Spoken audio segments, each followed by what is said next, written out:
여러분 안녕하십니까? 시골교회 출석하는 평신도 복음전도 사역자입니다. 오늘은 예수님께서 마태복음 24장의 세상 심판 시나리오에 대해서 예수님께서 직접 말씀하신 것에 대해서 여러분들과 함께 같이 조명을 해보고 같이 은혜받기를 원합니다.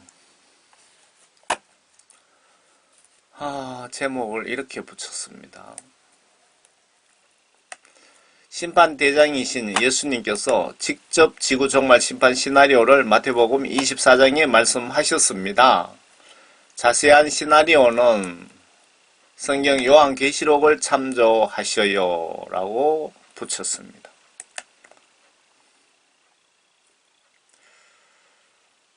멀지 않아 이 세상을 심판하러 오실 예수 하나님이십니다.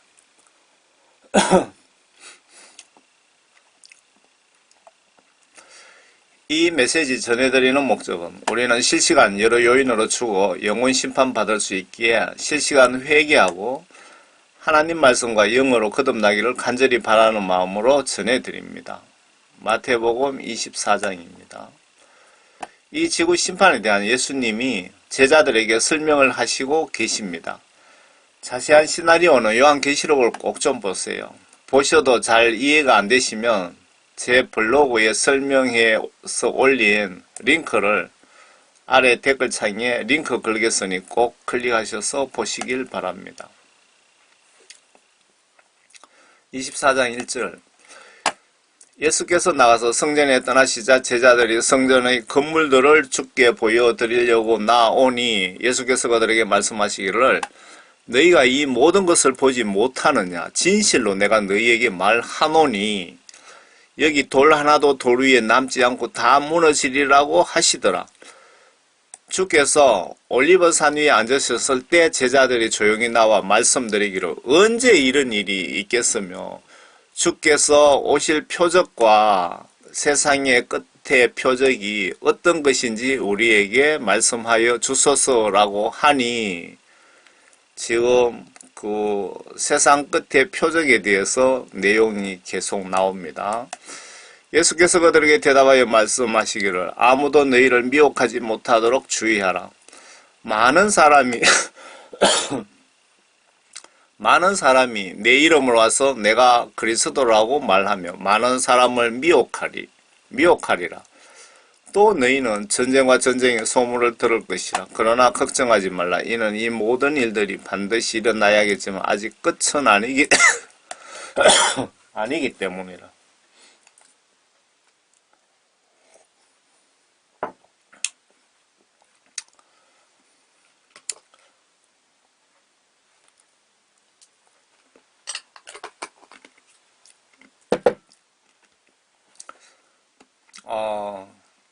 코로나 후유증으로 목청이 떨리면 말을 하면은 이렇게 헛기침이 납니다. 그렇다고 기침 난다고 복음을 안 전할 수는 없고 좀 이해해 주시기 바랍니다. 복음 전하는 것만큼 가장 긴박하고 가장 시급하고 중요한 것은 없거든요. 또 너는 전쟁과 전쟁의 소문을 들을 것이라. 그러나 걱정하지 말라. 이는 모든 일들이 반드시 일어나야겠지만 아직 끝이 아니기 때문이라. 민족이 민족을 대적하고 나라가 나라를 대적하여 일어나겠으며 기근과 역병과 지진이 여러 곳에서 있을 것이니 지금 아프리카 대륙이 기근 상태죠. 수십 년째. 그리고 지금 현재 유엔 통계 보면 하루에 3만 명 정도가 굶어 죽고 있습니다. 그리고 8명 중에 1명이 배고픈 상태랍니다.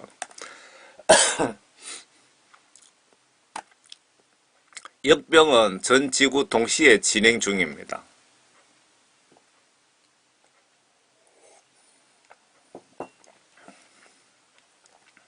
이 모든 것들이 고통의 시작이라. 고통이 이제 시작된 것 같습니다. 그때 사람들이 너희를 고난받도록 넘겨주며 죽이리라. 또 너희는 내 이름을 위하여 모든 민족에게 미움을 받으리라. 이때 되면은 기독교인들 박해가 심하리라. 이때가 되면은 지금 그 예수님은 그 계시록 7년 환란 그 시작부터 전체를 지금 말씀하시는 것 같습니다. 그때에는 많은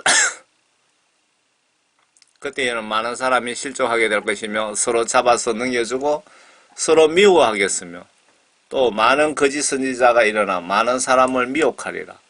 불법이 성행함으로 많은 사람의 사랑이 식어지리라. 그러나 끝까지 견디는 자는 구원을 받으리라. 여러분들 환란이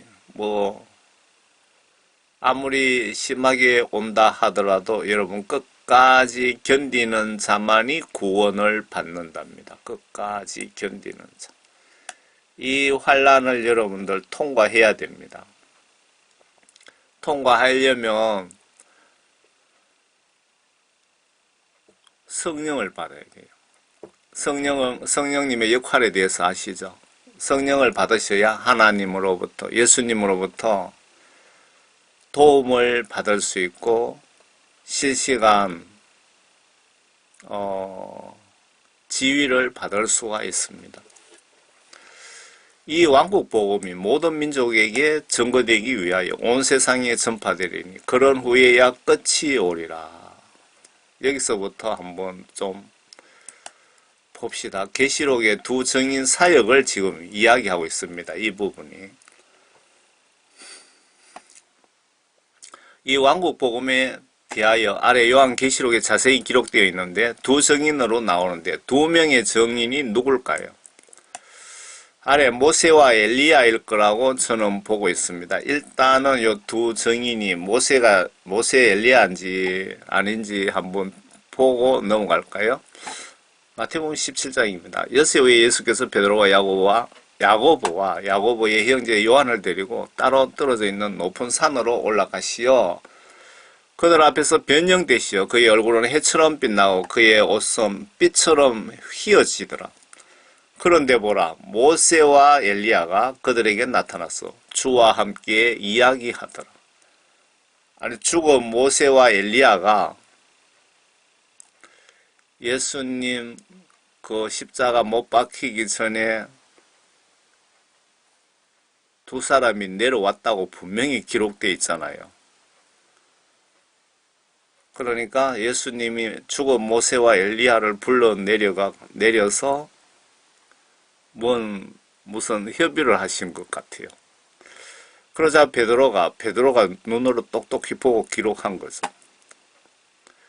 예수께 대답하여 말씀드리기를 주여 우리가 여기 있는 것이 좋사오니 주께서 원하시면 여기에 장막 셋을 짓되 하나는 주를 위하여 하나는 모세를 위하여 하나는 엘리야를 위하여 짓겠나이다 라고 하더라.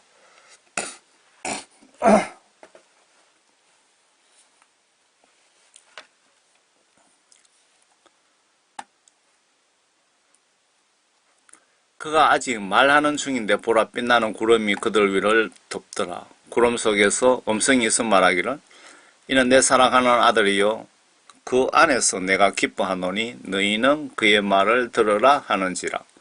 제자들이 듣고 얼굴을 땅에 대고 심히 두려워하니 이 장면을 베드로, 야고보 형제 요한 세 명이 예수님과 모세와 엘리야가 같이 무슨 협의하는 것을 내용은 못 들었어도 분명히 봤다는 겁니다. 자, 다시 계시록 예수님께서 14절에 이 왕국 복음이 모든 민족에게 전거되기 위하여 온 세상에 전파되리니 그런 후에야 끝이 오리라. 이 복음이 다 전 온 세상에 예수님께서 세상 심판하기 전에 마지막으로 한 번 더 기회를 주시는 겁니다. 예수님 정말 그 사랑의 예수님이시네요. 마지막으로 한 번 더 기회를 주고 이때도 예수님 믿고 구원받지 못하면 저는 지옥 불못에 들어가야 됩니다. 그래서 요 왕국 복음에 대해서 요한계시록의 11장 3절에 자세하게 기록이 되어 있습니다. 한번 봅시다. 내가 나의 두 증인에게 권세를 주리니 그러면 그들이 굵은 베옷을 입고 1260일을 예언하리라. 1260일을 계산하면은 42개월이고 3년 5개월입니다. 요 3년 5개월 끝나면은 예수님 재림이 있다 그 뜻입니다. 보세요. 이 왕국 복음이 모든 민족에게 증거되기 위하여 온 세상에 전파되리니 그런 후에야 끝이 오리라. 이때 예수님이 세상 심판하러 오신다는 겁니다. 이때 휴거가 있다 그 뜻입니다. 3년 5개월입니다. 이게. 그러니까 지금 선교 사역하는 이게 말고 환란에 접어들어서 3년 5개월 동안 마지막 복음 전도 사역입니다. 이게. 이들은 땅에 하나님 앞에 서 있는 두 올리브 나무이며 두 촛대니라. 누구든지 그들을 해치려고 하면 그들의 입에서 불이 나와 그들의 원수를 삼키리니 누구든지 그들을 해치려고 하면 반드시 이와 같이 죽게 되리라. 그 두 증인, 그러니까 모세와 엘리야라고 보고 이분들에게 엄청난 이런 권세를 부여를 하는 겁니다. 복음 전하기 위해서. 이들에게는 하늘을 닫는 권세가 있어 그들이 예언하는 날 동안 비를 오지 못하게 하고 물을 피로 변하게 하는 권세도 있어 원하는 때면 언제든지 온갖 재앙으로 땅을 치리라. 요 6절 말씀 보시면 모세와 엘리야일 확률이 상당히 높죠. 그들이 예언하는 날 동안 비를 오지 못하게 하고 그러면 누가 생각납니까? 엘리야. 그리고 물을 피로 변하게 하는 권세 하면은 모세가 출애굽할 때 10가지 그 이집트에서 재앙을 집행을 했죠. 그러면 모세와 엘리야 두 사람이라고 저는 보고 있습니다. 또 그들이 자기들의 증거를 끝마칠 즈음 끝없이 깊은 구렁에서 올라오는 짐승이 그들과 전쟁을 하여 그들을 이기고 죽이리라. 모세와 엘리야가 42개월 끝날 즈음 해서 깊은 구렁에서 올라오는 짐승이 그들과 전쟁을 하여 그들을 이기고 죽이리라. 모세와 엘리야가 이들 짐승인데 죽는다 이겁니다. 그리하여 그들의 죽을 몸들이 큰 도성 길거리에 놓이리니 그것을 영적으로 소돔과 이집트라고 부르며 우리 주께서 십자가에 못 박힌 곳이라. 영적으로 소돔과 이집트라고 부르며 저는 이것은 모르겠는데 힌트가 여기서 주께서 십자가에 못 박힌 곳이라 그러면 이스라엘 예루살렘 길거리에 두 사람이 죽어서 들어 누워 있다 그 뜻이거든요.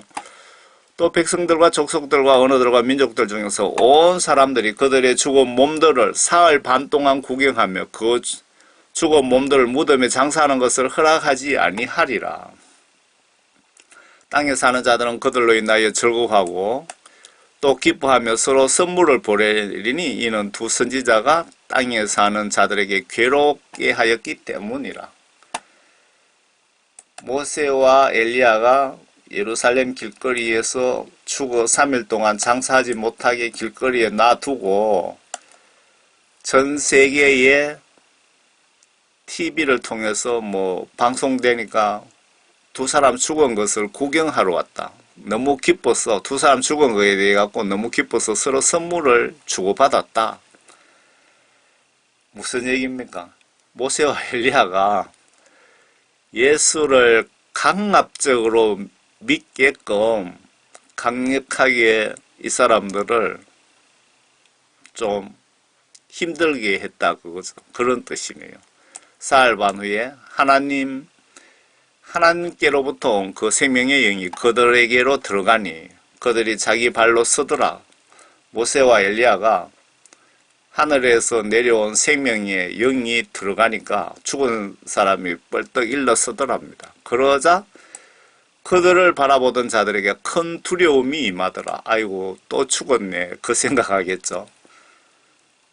모세와 엘리야가 죽어서 기분 좋았는데 강제로 예수 믿으라고 괴롭히지도 안 했는데 다시 살아나니까 이 사람들이 그냥 기절하겠죠.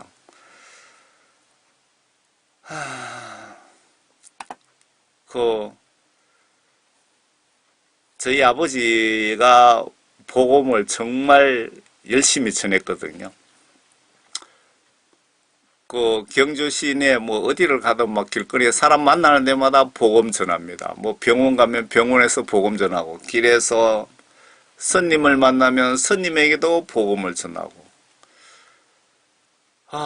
돌아가시기 전에 대구 병원에서 원장님에게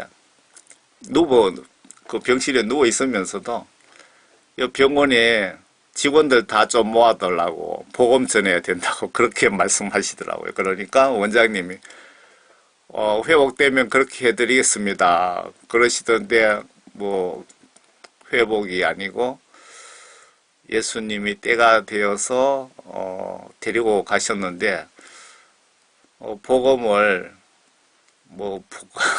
눈치코치 보지 않습니다. 부끄러움도 없고 관공서든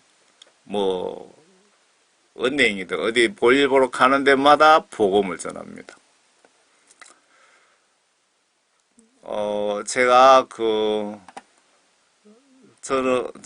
예수님으로부터 예수님이 저를 회개시키시고 성령 구원 선물 주시고 복음을 전하기에 사명을 주셨는데 한 13, 14년 됐는지 모르겠습니다. 그 전에는 아버지가 막 이렇게 복음을 길거리 가면서 전하고 요거도 먹고 하는 거 보니까 참 기분이 안 좋더라고요. 제가 예수님으로부터 선택받기 전에는. 그런데 예수님께 선택받고 이제 저도 이제 글로벌 복음 전도자가 되었잖아요. 그때 이제 아버지랑 이렇게 어디 가면 아버지 복음 전하는 거 이렇게 보면서 이렇게 지켜보고 옛날처럼 걱정도 하고 그런 거는 없었습니다. 그들이 하늘로부터 나는 큰 음성을 들었는데 그들에게 말하기를 이리 올라오라. 누구를 올라오라 그랬습니까? 모세와 엘리야. 함으로 그들이 구름 타고 하늘로 올라가니 그들의 원수들이 그들을 바라보더라. 또 같은 시간에 큰 지진이 일어나서 도성의 10분의 1이 무너지니 그 지진으로 죽은 사람들이 7,000명이더라. 남은 자들은 무서워하며 하늘에 하나님께 영광을 돌리더라. 둘째 화는 지나가서나 보라 셋째 화가 속히 오리라. 지금 예수님께서 간략하게 이렇게 이 왕국 복음이 모든 민족에게 전거되기 위하여 온 세상에 전파되리라. 요 42개월 동안 복음 전한 이후에 그런 후에 끝이 오리라. 요 부분이 요한계시록에 이렇게 자세하게 시나리오가 기록이 되어 있습니다. 그리고 그 두 증인이 누구냐 하면은 마태복음 17장에 모세와 엘리야 예수님께서 불러 내리신 것 요게 머릿속에 떠오르면서 이 두 사람일 거라고 저는 생각하고 있습니다. 그리고 이제 다시 마태복음 24장 15절로 들어갑니다. 그러므로 너희가 선지자 다니엘을 통하여 말씀하신 멸망에 가정한 것이 거룩한 곳에 선 것을 보리니 읽는 자는 깨달아라.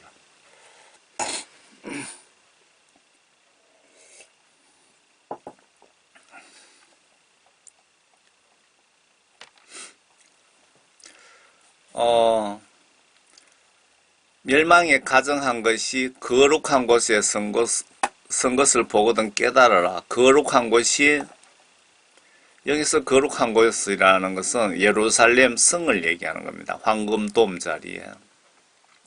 이 황금돔 자리에 저는 이 황금돔 자리를 뜯어내고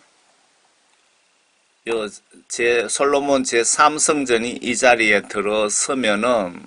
들어서는 것을 예수님이 멸망에 가정한 것, 이 더러운 것들이 이 자리에 서거들랑 읽는 자는 깨달으라.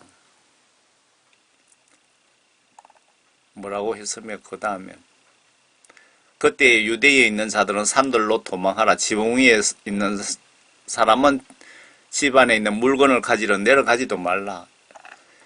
이 멸망에 가정한 솔로몬 제3성전이 예루살렘 성에 들어서면은 이때부터 환란이 본격적으로 시작이 된다. 그 뜻인 것 같죠. 한번 봅시다. 그 예루살렘 황금동 그 자리에 솔로몬 제3성전 건립을 예수님이 가정하다고 표현을 하심에 고민을 좀 해보세요. 계시록 11장에 여기 이 부분에 대해서 기록이 나와 있습니다. 또 내게 지팡이 같은 갈대를 주며 그 천사가 서서 말하기를 일어나서 하나님의 성전과 제단과 그 안에 경배하는 자들을 청량하라. 그러나 성전 밖에 있는 뜰은 남겨두고 청량하지 말라. 이는 그것을 이방인들에게 주었으며 그들이 42달 동안 그 거룩한 도성을 발날에 짓밟을 것이기 때문이라. 거룩한 도성을 이방인들이 발로 짓밟아 버린답니다. 다시 본문 16절로 들어갔을 때 멸망에 가정한 것이 거룩한 곳에 선 것을 보리니 읽는 자는 깨달으라. 그때에 유대에 있는 자들은 산들로 도망하라. 지붕 위에 있는 사람은 집 안에 있는 물건을 가지러 내려가지 말고 들에 있는 사람은 자기 옷을 가지러 돌아가지 말라. 그 날들에는 아이 뵌 자들과 젖먹이는 자들에게 화가 있으리라. 솔로몬 제3성전이 들어서면은 본격적으로 환란이 이렇게 시작이 된다고 이렇게 표현한 것 같습니다.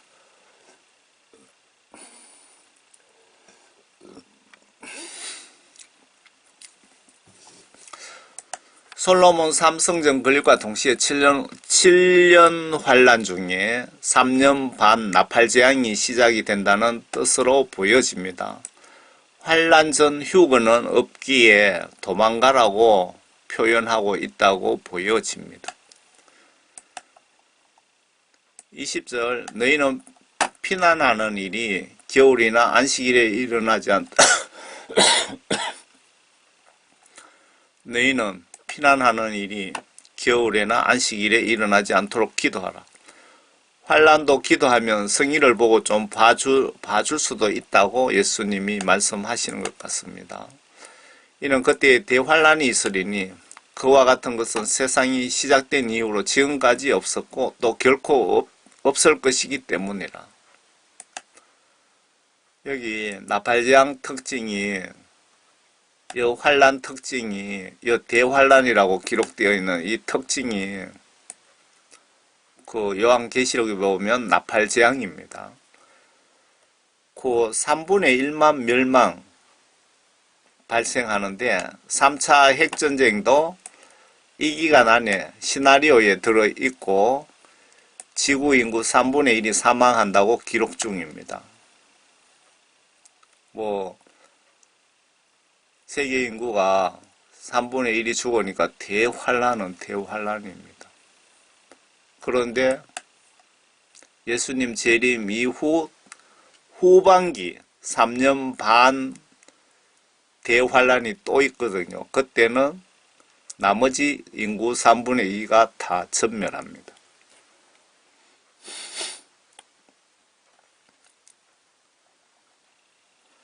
만일 그 날들이 단축되지 아니하면 어떤 육체도 구원받지 못하리라. 그러나 택함받은 사람들을 위하여 그 날들이 단축될 것이라. 여러분들 환란 전 뭐라 그러죠? 휴거 주장하시는 분들 잘 들어보세요. 환란 전 휴거 절대로 없다는 그 말씀을 지금 예수님이 직접 말씀하고 계시는 겁니다. 만일 그 날들이 단축되지 아니하면 어떤 육체도 구원받지 못하리라. 예수님 보시기에 아무리 구원받은 성령 충만한 사람도 그대로 놔두면, 기간을 단축해 주지 않으면 다 예수님 배신하고 지옥 갈 사람들이라 이거죠.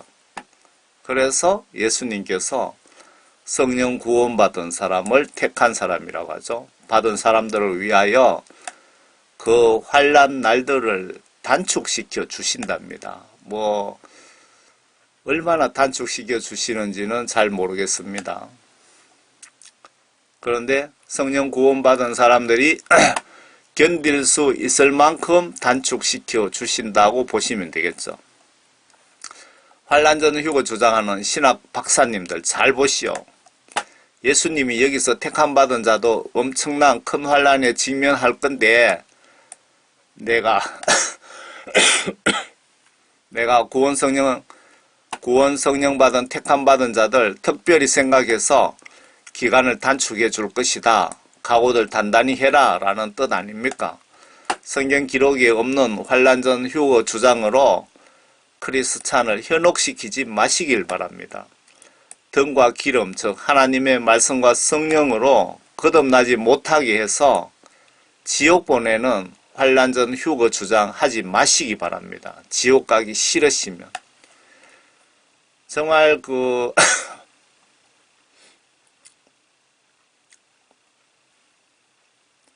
기침 나는데 뭐가 약이죠? 이거.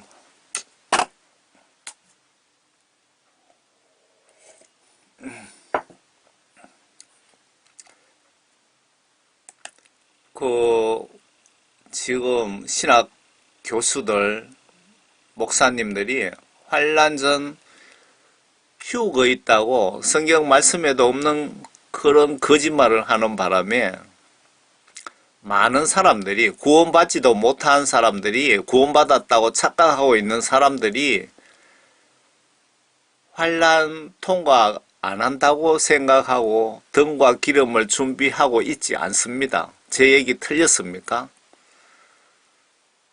다 구원받았다고, 다 예수님 오시면 환난 전에 나는 들림받는다고 착각하게 만드는 것입니다. 환난 전 휴거 주장하시는 대학 교수님들, 정말 예수님으로부터 심판받고 지옥 가고 싶습니까? 예수님이 분명히 이렇게 환난 전에 휴거 없다고 분명히 말씀하셨잖아요. 환난 전 휴거 없다는 성경 말씀 직간접 증거들을 찾으라고 하면 많이 제가 찾아낼 수 있습니다. 그때에 만일 누가 너희에게 말하기를 보라 그리스도가 여기 있다 혹은 저기 있다 하여도 믿지 말라. 거짓 그리스도들과 거짓 선지자들이 일어나서 큰 표적들과 이적들을 보여주어 할 수만 있다면 그 택함 받은 자들도 미혹하리라. 이놈들이 얼마나 교묘하게 미혹하고 유혹하고 실질적으로 표적과 이적을, 예수님이나 할 수 있는 그런 표적과 이적들을 보여준답니다. 그러니까 구원 성령 받은 사람들도 미혹당한다 이 얘기입니다. 그래서 예수님이 여기 있다 저기 있다 해도 절대 믿지 말라고 지금 우리에게 신신당부하고 계십니다. 계시록 한번 봅시다. 13장에 거짓 선지자 능력이 어느 정도인지. 예수님은 좀 전체적인 내용을 간략하게 말씀드렸는데 예수님 하신 말씀이 요한계시록에는 자세하게 기록이 되어 있습니다. 거짓 선지자 능력, 또 큰 이적들을 행하는데 심지어 사람들 앞에서 불을 하늘에서 땅 아래로 내려오게 하더라. 이거 예수님이나 할 수 있는 기적 아닙니까? 하늘에서 불을 땅으로 내려오게 하더라는 겁니다. 거짓 선지자가. 이때 가면 그렇게 한다는 겁니다. 그러니까 성경 말씀을 모르시는, 지식이 없고 성령이 없는 그런 기독교인들은 다 넘어가 버리는 겁니다. 그가 짐승 앞에서 행할 권세를 받아 그 같은 기적들을 통하여 땅에 거하는 자들을 미혹하며 또 땅에 거하는 자들에게 말하기를 칼로 상처를 입었다가 살아난 그 짐승을 위하여 형상을 만들어야 한다고 하더라. 칼, 이거 설명드리면 또 시간이 길어질 것 같은데. 그가 짐승 앞에서 행할 권세를 받아 그 같은 기적들을 통하여 땅에 거하는 자들을 미혹하며 또 땅에 거하는 자들에게 말하기를 칼로 상처를 입었다가 살아난 그 짐승이 바로 그 미국이죠. 미국. 그러니까 요때 되면은 그 단일 국가의 대통령, 즉 그리스도 육육 짐승 국가를 얘기하는 거고, 여기서 거짓 선지자라는 것은 바티칸의 아마 교황일 것 같은데, 그 바티칸의 그 지도자가 거짓 선지자입니다. 여기서 나오는 거짓 선지자는 바티칸의 교황이고, 바티칸에서 거짓 선지자가 나온다는 게 성경 말씀에 자세하게 기록이 되어 있습니다. 증거도 여러 개가 있고요. 그 형상을 만들어야 한다고 하더라. 동상을 만든다 이거죠. 그가 짐승의 형상에게, 동상에게 생명을 주는 권세를 받아. 이거 완전 기적 같은 일을 지금 하고 있습니다. 생명을 주는 권세까지 받아. 하늘에서 불도 내려오게 하고, 그 짐승의 형상으로 말도 하게 하고, 말도 하게 한답니다. 동상이. 그 짐승의 형상에게 경배하지 않는 자는 다 죽이도록 하더라. 이놈들이 이 동상이 어떻게 생겼는지 모르겠지만 아마 제가 추측에 그 마귀사탄 루시퍼처럼 두 뿔을 갖다 붙이고 뭐 어떤 동상을 만들어 갖고 전 세계 여기저기에 해놓고 동상에 절하지 않는 자는 다 죽인다 이거죠. 여러분들이 죽기 싫어서 절을 하다가는 여러분 다 지옥 갑니다. 예수쟁이들 잘 들으세요. 요한계시록에 대한 지식이 없으면, 성경 지식 없으면 여러분들은 적그리스도 세력들에게 당합니다. 이놈들인데 당하면 여러분 지옥 갑니다. 그가 모든 자, 즉 작은 자나 큰 자, 부자나 가난한 자, 자유자나 종이나 그들의 오른손이나 이마에 표를 받게 하고, 그 표나 그 짐승의 이름이나 그의 이름의 숫자를 지닌 사람을 제외하고는 아무도 사거나 팔 수 없더라. 여기서 여러분 신경 써서 잘 봐야 되는 건요, 세 가지입니다. 표나 그 짐승의 이름이나 그 이름의 숫자는 뭐 666인 것 같은데, 이 표는 RFID 그 디지털 칩입니다. 그리고 그 짐승의 이름이나 하는데 이 이름은 제가 지금 모르겠어요. 아직까지. 그의 숫자, 그 이름의 숫자를 지닌 사람을 제외하고는 아무도 사거나 팔 수 없게 되더라. 그러니까 여러분들은 이 세 가지 중에 한 가지라도 여러분 표를 오른손이나 이마에 받으시면 절대 안 됩니다. 문신을 입히든 주사기로 디지털 칩을 집으였든 무엇이든 하시면 안 됩니다. 지혜가 여기에 있으니 지각이 있는 자는 그 짐승의 숫자를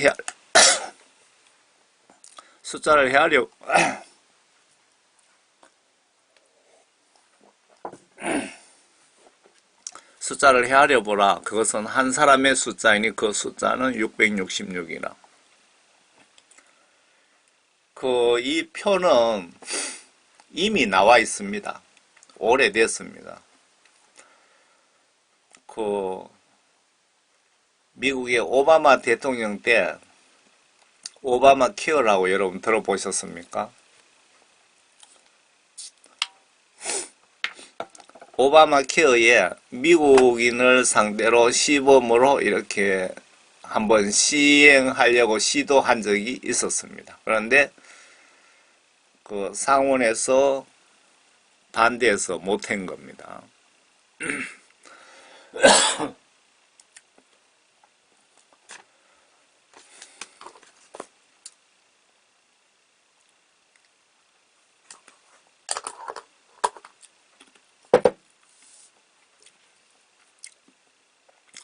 다시 본문으로 25절로 들어가 보겠습니다. 보라, 내가 미리 너희에게 말하노라. 그러므로 그들이 너희에게 말하기를, 보라, 그가 광야에 있다 하여도 나가지 말고, 보라, 골방에 있다 하여도 믿지 말라. 마치 번개가 동편에 치면 서편에 비치는 것 같이 인자에 오는 것도 그러하리라. 어디든지 시체가 있는 곳에는 독수리들이 함께 모이리라. 그 날들의 환란 후에 해가 적시 어두워지고 달이 그 빛을 내지 아니하며 별들이 하늘에서 떨어지고 또 하늘들의 권능들이 흔들릴 것이라.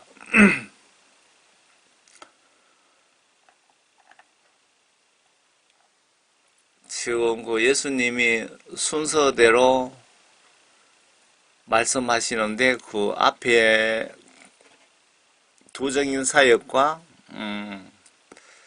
삼성전 들어서는 부분은 그 순서가 계시록과 맞지가 않는데 그 부분은 뭐 그렇게 중요한 것은 아니니까 일단 넘어갑시다.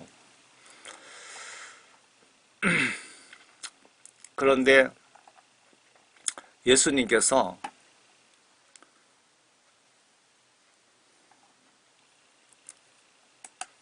그러므로 그들이 너희에게 말하기를, 보라, 광야에 있다 하여도 나가지 말고 골방에 있다 하여도 믿지 말라. 마치 번개가 동편에서 서편까지 비치는 같이 인자 오는 것도 그러하리라. 27절 어디든지 시체가 있는 곳에 독수리들이 함께 모이리라. 그 날들의 환란 후에 해가 적시 어두워지고 달이 그 빛을 내지 않고 별들이 하늘에서 떨어지고 또 하늘들의 권능들이 흔들릴 것이라.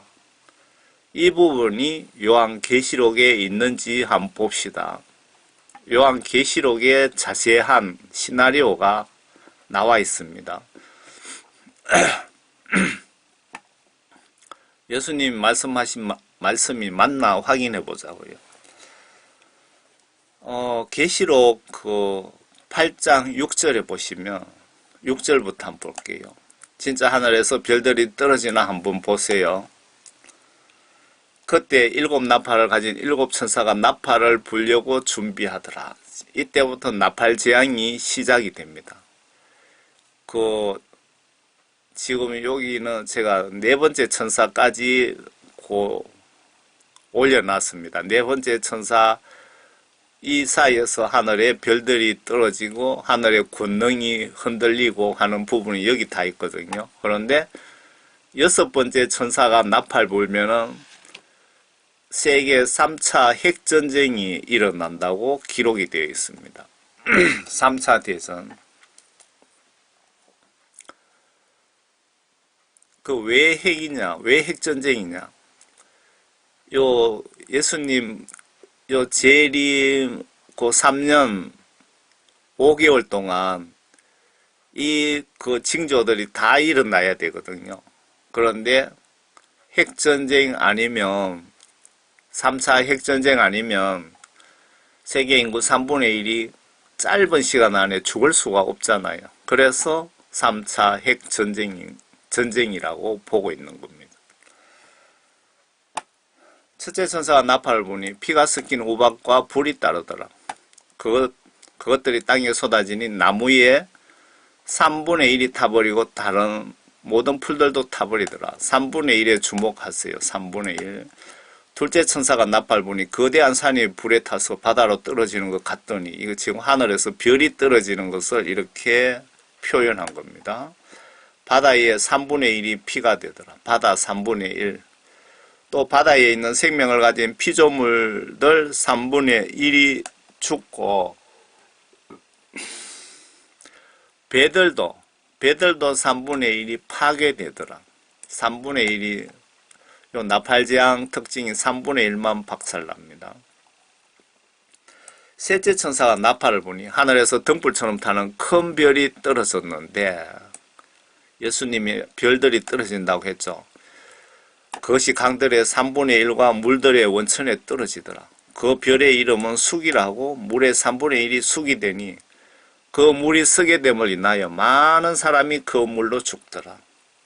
그런데 이 별이 떨어져서 숙물이 우리 대한민국의 모두 물이 다 숙물이 되는지 우리 동네의 물이 숙물이 될란지 그걸 모르니까 여러분들 고민 좀 하세요. 넷째 천사가 나팔 부니 해 3분의 1과 달 3분의 1과 별 3분의 1이 강탈을 당하여 그것들의 3분의 1이 어두워지니 낮이 그 3분의 1 동안 비치지 못하고 또 밤도 마찬가지더라. 하늘의 권능들이 흔들리죠. 해 3분의 1, 달, 별 3분의 1이 빛을 잃어버리더라 이거죠. 예수님께서 말씀하신 말씀이 맞나 아니냐 확인해 보시라는 겁니다. 다 시나리오에 이렇게 나와 있습니다. 다시 아래 마태복음으로 돌아가겠습니다. 별들이 떨어지고 이런 징조가 지난 후에 하늘에 보시면 예수님이 흰 구름 위에 계시는 것을 볼 수 있다는 뜻이며 이때 비로소 휴거가 있다는 뜻입니다. 환란전 휴거 주장하시는 분들 성경 말씀을 좀 잘 신경 써서 보시면은 초등학교 1학년도 다 알 수 있습니다. 예수님이 십자가 지시고 성천하실 때 천사가 예수님 이 모습으로 오신다고 하지 않으셨나요? 예수님 성천하실 때 천사가 너희들 뭘 쳐다보느냐 예수님 재림하실 때 그렇게 오신다고 그렇게 말씀하신 적 있지 않습니까? 지금 앞에 이제 별이 떨어지고 하늘의 권능들이 흔들리고 그렇게 했잖아요. 다음 순서 분명히 예수님께서 그 후에라고 했습니다. 그 전이 아니고 그 후입니다. 앞에 하늘에 별들이 떨어지고 저런 일들이 발생한 그 후에 하늘에 있는 인자 표적이 나타나리니 이때 예수님이 내가 이런 일이 발생하고 난 뒤에 내가 온다라고 지금 말씀하고 계시는 겁니다. 땅의 모든 지파들이 통곡할 것이며 왜 통곡합니까? 이때 휴거가 있다 이 얘기입니다. 여러분들 남편은 들림받고 부인은 들림받지 못하니까 들림받지 못한 사람은 어떻게 되겠습니까? 들림받지 못한 사람은 다 지옥에 간다고 성경에 기록되어 있기 때문에 그 정도는 또 다 알잖아요. 그래 이 80억 인구 뭐 3분의 1이 죽었다 치고 뭐 그러면은 뭐 몇십억이 전 세계 몇십억이 동시에 그냥 울면은 지구가 눈물로 떠내려가 버릴 것 같습니다. 통곡할 것이며 또 그들은 인자가 권세와 큰 영광으로 하늘에 구름 타고 오는 것을 보리라. 예수님이 내가 올 때 큰 권세와 천사들을 동원해서 전 세계 구석구석이 나팔을 불면서 대단한 어떤 권세와 큰 영광으로 어떤 밝은 큰 빛으로 하늘에 구름 타고 오는 것을 전 세계 모든 사람이 한날 한시에 동시에 다 볼 수 있다 이 얘기입니다. 시차하고 상관없이 예수님이 직접 이렇게 말씀하고 계시는 겁니다. 이 성경 말씀을 의심하지 않고 믿는 것이 믿음입니다. 지금 이 말씀은 문자 그대로 믿어야 되는 겁니다. 어떤 예화 설교도 아니고 상징적으로 표현한 것도 아닙니다. 그러면은 요 부분을 그 예수님께서 이때 그 후가 그 전이 아니고 그 후에 분명이라고 말씀하셨잖아요. 그러면 요한계시록에 이 부분이 있는지 찾아보자고요. 계시록 14장 14절에 요 14장 요 앞에 바로 앞에는 어떤 일들이 벌어지느냐 하면요. 전 세계 단일 국가 그러니까 그 666 짐승 국가가 마귀사탄을 지배하는 그 세력들이 세계 단일 정부를 구성해서 모든 사람에게 강제로 그 신분증, 주민등록증을 작은 디지털 칩에다가 모든 것을 집어넣어서 오른손이나 이마에 갖다가 집어넣고 그게 끝나는 시점이 계시록 14장 14절이거든요. 또 내가 쳐다보니 보라 흰 구름이라. 지금 예수님 말씀하신 마태복음과 비교해 보세요. 그 위에 인자와 같은 이가 앉았는데 그분의 머리 위에 금멸유관을 썼고 손에는 예리한 낫을 가졌더라. 추수하러 오시는 겁니다. 비로소 휴거가 이때 있는 겁니다. 그때 다른 천사가 성전에서 나와 구름 위에 앉으신 그분께 큰 음성으로 부르짖기를 주여 낫을 대어 곡식을 거두소서. 주께서 거두실 때가 되었으니 이는 땅의 곡식이 익었음이니이다 라고 하더라. 그러자 구름 위에 앉으신 이가 여기서 구름 위에 앉으신 예수님이라고 기록해놓지 뭐 이가 해놓으면 좀 성경 모르시는 분들은 좀 이해하기 힘들 수도 있습니다. 구름 위에 앉으신 예수님이 그의 낯설 땅에 대어 곡식을 거두시더라. 이때 여러분들이 구원받은 자, 틀림받고 살아있는 자 중에 다들 도망가고 이때 그 666 표 안 받으려고 많은 사람이 붙잡혀서 목이 달아나고 그때입니다. 그 목이 달아난 그 시점 바로 지나자 말자입니다. 그리고 그 붙잡히지 않은 사람은 뭐 산이나 들에서 숨어가 있는 그때쯤 된다고 보시면 맞을 것 같습니다. 여러분 도망가더라도 구원받지 못하신 분은 이때 들림받지 못합니다. 성령 구원받았나? 여러분 이름이 생명책에 있나? 예수님께 빨리 전화 한번 해보세요. 예수님 제 이름이 생명책에 있습니까? 라고 물어보시기 바랍니다. 다시 그 본문 31절로 돌아갑니다. 또 주께서 큰 나팔 소리와 함께 천사들을 보내시리니 그들이 하늘 이편 끝에서 저편 끝까지 사방에 그의 택하신 사람들을 함께 모으리라. 예수님 공중 강림하시면 이때 휴거 있을 때는 온 세상이 난리 법석 뒤집어지는 겁니다.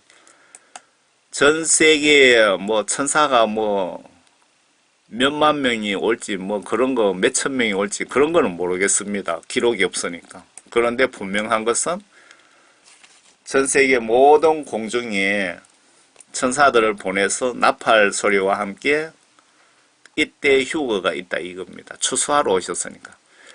사도 바울이 그때 무덤에 바로 그때 죽어서 무덤에 묻혀 있는 사람 먼저 들림받고 그 다음에 살아있는 사람 들림받고 라고 어디 기록되어 있잖아요.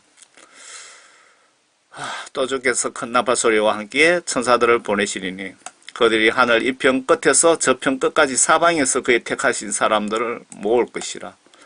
무화과 나무 비유를 배우라. 그 가지가 유연해지고 잎이 나오면 여름이 가까운 줄 너희가 아나니 이와 같이 너희도 이 모든 것을 보면 그 일이 가까이 문 앞에 온 줄을 알라.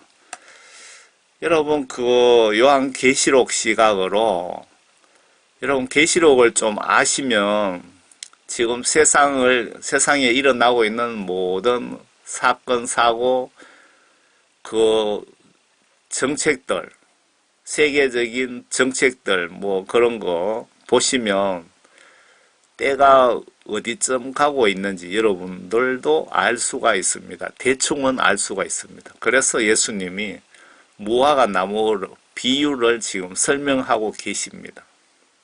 그런데 여러분 성경 말씀 보지도 않고 요한계시록도 보지도 이해도 못한다면 무화과 나무 비유를 봐도 알 수가 없는 겁니다. 그리고 성령을 받으셔야 돼요. 회개하고 예수님으로부터 성령 구원을 선물로 받으셔야 성경 말씀을 보시면 그 뜻을 알 수가 있습니다. 그렇지 않으면 성경 뜻을 알 수가 없습니다. 진실로 내가 너희에게 말하노니 이 세대가 지나가기 전에 이 모든 일들이 이루어지리라. 하늘과 땅은 없어져도 내 말은 결코 없어지지 아니하리라. 아멘. 여러분들도 믿죠? 그러나 그 날과 시간에 관해서는 아무도 모르나니 심지어는 하늘의 천사들도 모르고 오직 나의 아버지만 아시느니라. 예수님이 우주 만물 창조하셨고 이 땅에 하나님 아들 신분으로 오셨잖아요. 예수님께서 나의 아버지만 아신다 그랬지만 사실은 예수님이 아버지십니다. 그러나 노아의 날들과 같이 인자에 오는 것도 그러하리라. 노아 홍수 때 그날 비가 쏟아지는 그 시간까지 그 노아 홍수 때 사는 전 세계 모든 사람들은 시집가고 장가가고 전혀 내가 비가 처음에 올 때만 해도 내가 비에 죽을 거라고 아무도 생각하지 않았습니다. 비가 그치지 않고 계속 오고 방바닥까지 차오르고 지붕까지 차오르고 산꼭대기로 도망까지 올라갔는데 그래도 비가 그치지 않으니까 큰일 났구나 그렇게 생각했겠죠. 지금 여러분들도 지금 노아 홍수 때처럼 여러분 생각하고 있지는 않습니까? 갑자기 들이닥치니까 세상 징조를 성경 시각으로 보시면서 말씀과 영어로 거듭나시기를 바랍니다. 여러분들 그 요한복음 3장 5절 그 말씀대로 빨리 서두르세요. 물과 성령으로 거듭나다 그 말씀이 말씀과 하나님 말씀과 영어로 거듭나다 그 뜻이잖아요. 제가 예의주시하고 있으니까 여러분들 그 구독, 좋아요, 다운 많이 받아가세요. 제가 예수님께서 계시록에 대해서 그리고 성경 말씀 전하는 것에 대해 갖고 저에게 은사를 주셨거든요. 그래서 요한계시록 시각으로 제가 세상을 바라보고 있는데 아주 정확하게 잘 맞아가고 있는 것 같아요. 지금까지. 그러니까 여러분들이 모르시겠다면 제 메시지를 구독, 좋아요 누르시고 제가 워낙 편하게 복음 전하다 보니까 그 적그리스도 세력들이란 마귀 사탄의 공격을 많이 받습니다. 그래서 계정이 폭파되는 경우가 자주 있었습니다. 그래 이런 메시지가 여러분 꼭 필요한데 다음에 보지 그러면 어느 날 보면 다 날아가고 없을 수도 있습니다. 필요하시면 다운로드 받아 놓으세요. 홍수 전의 날들에 그들이 먹고 마시며 장가가고 시집가고 하기를 노아가 방주로 들어가던 그 날까지 하다가 홍수가 나서 그들을 모두 다 쓸어버릴 때까지 그들이 알지 못하였던 것 같이 인자에 오는 것도 그러하리라. 예수님 세상 재림 심판하러 오실 때도 환란이 어느 날 갑자기 들이닥칠 것이다 그 얘기입니다. 지금 목사님들조차도 무화과 이 비유를 깨닫지 못하고 태평인 것 보면 정말 답답합니다. 저는 정말 답답해요. 그때 두 사람이 밭에 있는데 한 사람은 데려가게 되고 한 사람은 남게 되리라. 두 여인이 맷돌을 갈고 있다가 한 사람은 데려가게 되고 한 사람은 남게 되리라. 이렇게 예수님이 자세하게 설명해줘도 한쪽 귀로 듣고 흘려버리고 이 말씀 무시하다가 여러분들 다 지옥 갑니다. 다.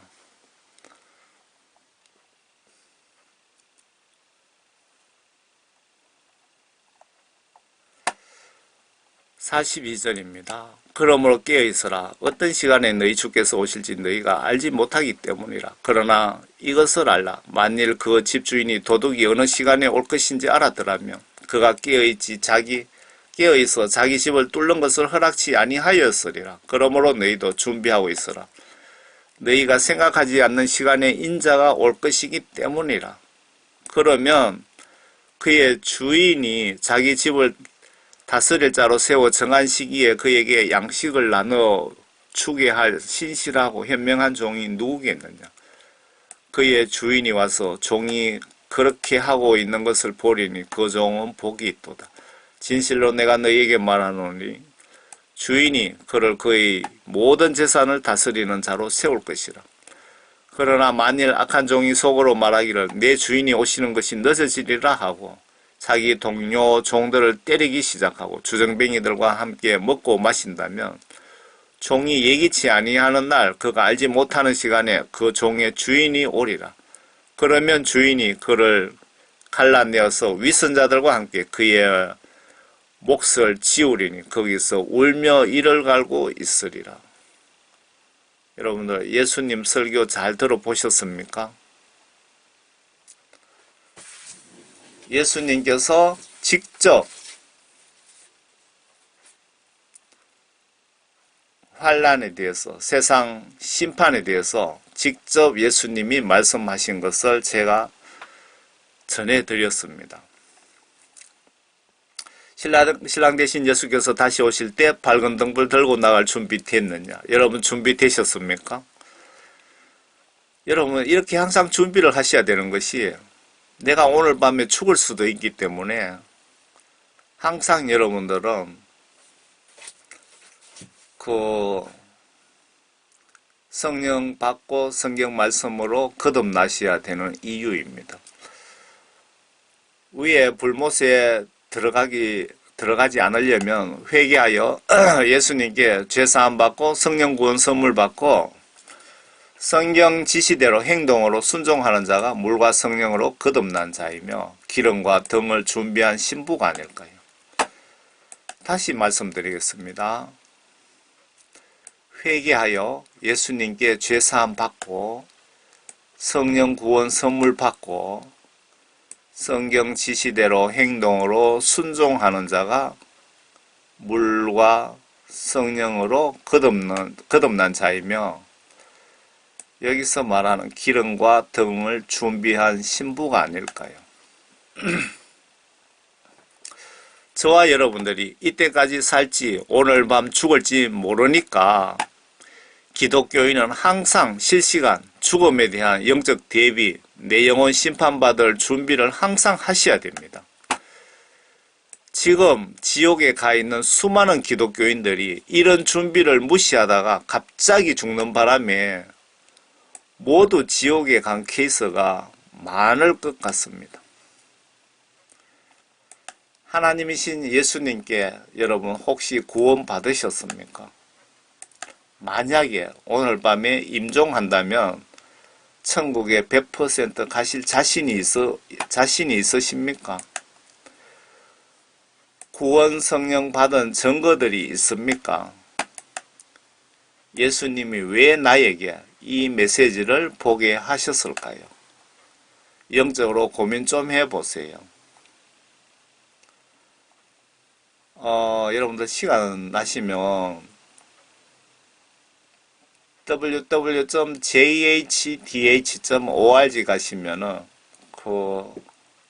제가 복음전도 사역에 필요한 자료들을 좀 많이 올려놨으니까 한번 보시기 바랍니다.